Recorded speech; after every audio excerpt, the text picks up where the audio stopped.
Okay, good morning. Welcome to the reality workshop where, well, it's just reality. Works reality and it gets really expensive real quick. Today, you can see I've got a new toy. I've got, apparently, a 1957 Willys Jeep. Now, don't let all that shiny new paint fool you, okay? Well, he's got some issues here and there, but other than that, you know, hey, it's a Jeep. Now those tires, I got this Jeep from my uncle who bought it off of another feller, but those tires, I just want to let y'all know that those tires were on a 49 Jeep. Those tires were bought brand new in 1971, and when I was just a kid, 10, 11 years old, I was running around on those tires in a 48 Jeep all over Oklahoma, okay? Back 40s, cutting across pastures and fields and where there wasn't any roads. And he told me he put them on this Jeep because it didn't have any tires. So that's the wheels and tires that I ran on when I was a kid, and I'm old now. So that's kind of amazing that they're still around. But anyhow, we're moving on.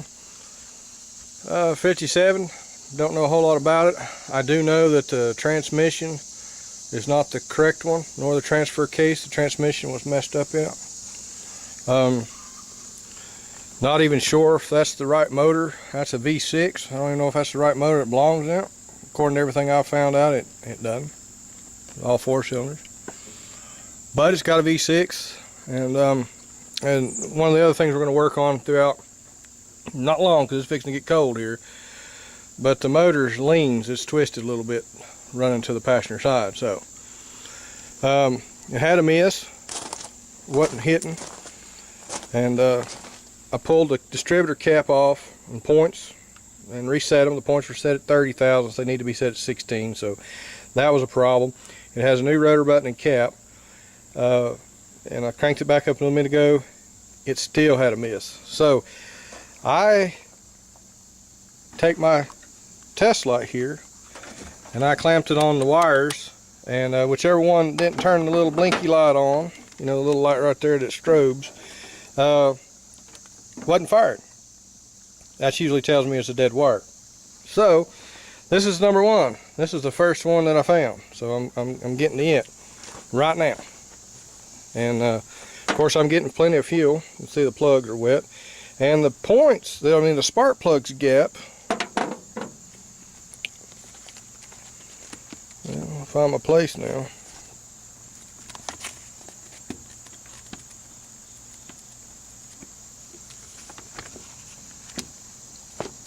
Jeep. These old manuals are very handy. Alright. Right there, specifications. We're dealing with a 225. Now how do I know that? Well, doing a little research, 35 thousandths is what the point or the spark plug is supposed to gap. If you can see it, I'll get down there to it. The valve covers apparently are straight up and down, level. We're talking about this piece right here. Now on the 231s, they're at an angle. Okay, so these are flat 255. I'm assuming. I hadn't found any numbers yet. I hadn't got that far. I'm still trying to get to run a little smoother. The gas tank right here, my uncle built it. Made his own fuel tank with it. He just kind of got tired. Got too many other projects in the fire, so this became inherited. So we are going to do our best here. Now point dwell, I've got an old meter in there that does dwell. It's actually a lot easier than setting point if you don't get your hand caught, because you gotta lift this little plate right here up and go in there with an Allen screw and you set up a little meter. I'll bring it out to show you and kind of humor some of you a little bit with it. But right now I'm going to try to get it to quit missing. Right now I've got that plug wire is definitely dead. One next to it was strobing, so I'm going to change these plugs. These are not the right plugs either that I got. These are just some used plugs that I got. Used, you know, they were good, but they were burning clean. I don't remember what I put them in there. You know, they're really decent shape. They're pretty hot. There again, the farther that porcelain's out, the hotter that plug is. I'm not going to use them very long. I'm just using it to sort out some issues, and then I'll try to get AC 440 S's, which is what it's calling for, or something equivalent to. So I'm going to go back and reset all my points, all my gaps on my spark plugs at 35 thousandths. Was it? Yep, 35 thousandths. And put it back in there, change plug wire. I do keep, don't mind my shed here, but I do keep new spark plugs and caps and junk like that hanging. I got all kinds of stuff over the years I just put up. If it didn't fit or didn't work, I put it hanging on the shelf. Somewhere down the road I'll need it.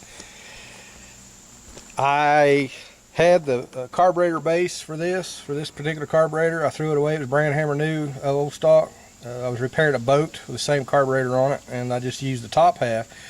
But this one here had been welded, the shaft's been welded or tacked back on there. So I had that and I threw it away. So guys, don't ever throw your stuff away. Put it in a box, put it up, you know, you dig through it, and time to time. Remember, I got some starters for my welding machines, so I can put that one back together and wire it up for electric. And but anyhow, we'll get back to this and we'll see what we can iron out today.